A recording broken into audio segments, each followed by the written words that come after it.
Today was a good day at the market. The market held its ground on the 200-day moving average, and around the 3 p.m. market skyrocketed to the 4,500 levels.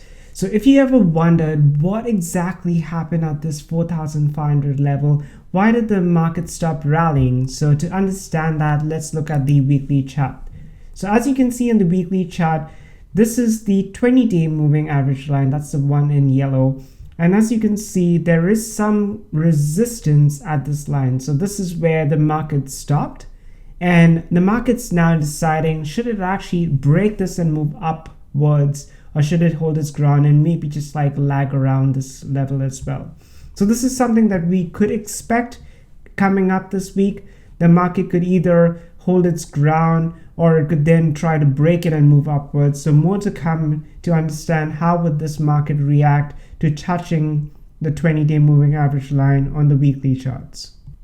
Now, this is the daily chart of the S&P 500, just to give you a better perspective of the time frames. As you can see, the market did break the 20-day moving average line on the weekly charts, and it's heading towards the 50-day moving average. So similar to the weekly time frame, there could be some resistance on a daily time frame level expected around the 4,500 to the 4,700 mark. The market may just hover around this area, or it may just start declining a little bit. So more to come in to understand how would the market react on this time frame. Now, if you look at the Nasdaq on the weekly time frame, you could see that the Nasdaq has held its ground on the 50-day moving average line. So that's the purple line that you see in your screen.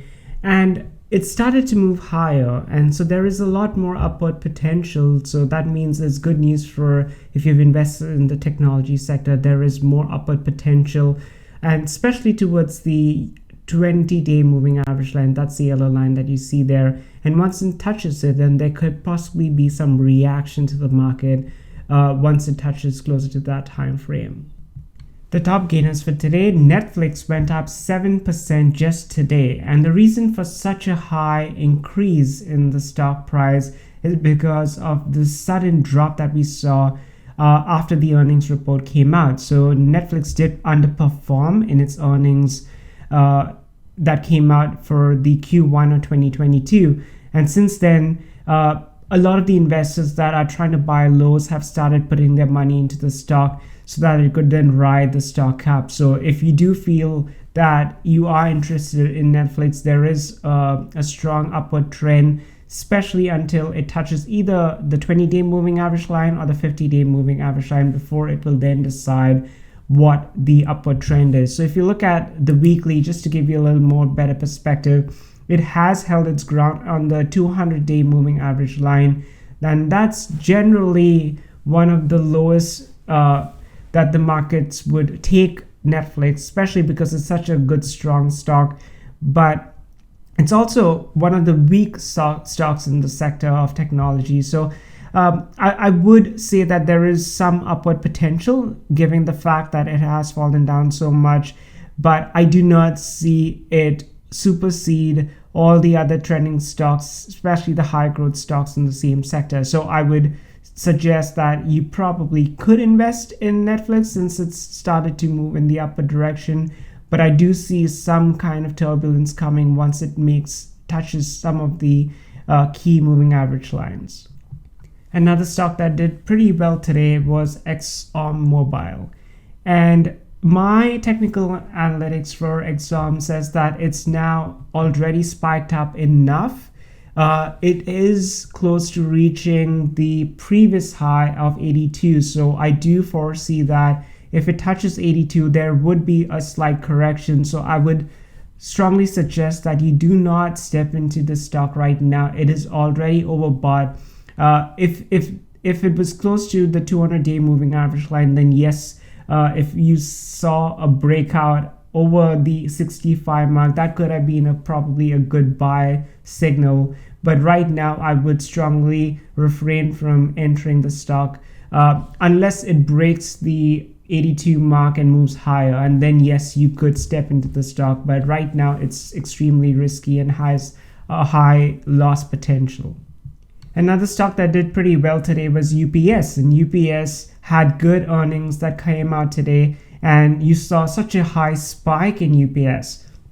So it did break through. This is on the weekly time frame, so it did break through its previous high of 218 and spiked up higher. So I would strongly recommend just keeping an eye on it, maybe not investing it at such a high price, because there could possibly be a small correction. So let's look at the daily time frame, and this could show you what a spike this was. Now the market, if it spikes up so high, it would never just like keep spiking up and keep going up day after day, clocking up like the same type of gains that we saw today. So UPS was at 14% compared to the previous day. So I do not expect it to move up at this rate further along. It could probably go up a couple more days, but it would fill up this blank space. So there could possibly be a loss potential. A good time to like probably get into it was probably around this mark, but it's not one of the high growth stocks in the sector. It's just the earnings that triggered it to such high levels. Another stock that did pretty well today, and this is in the post-market session, so you don't really see it reflect on the chart, but Google had its earning numbers. Well, Google's parent company Alphabet had its earnings come out today, and they super exceeded their expectations. So even though this seems to be on the rise, Google will trend up to its near highs very soon because there were strong numbers that came out of earnings. So if you were able to catch the trend on the upward side, I would strongly recommend going in and buying it. But if this was already, depending on how much it spikes up tomorrow at the pre-market or as soon as the market opens, there could be a high potential that the market would take Google upwards since it had such strong earning numbers. So that's it for today. Just an overview of the top stocks that came out and the analysis for the S&P 500 and the Nasdaq. So do stay tuned. I will be posting an update every day on the top trending stocks and the analysis of the market. So stay tuned for more.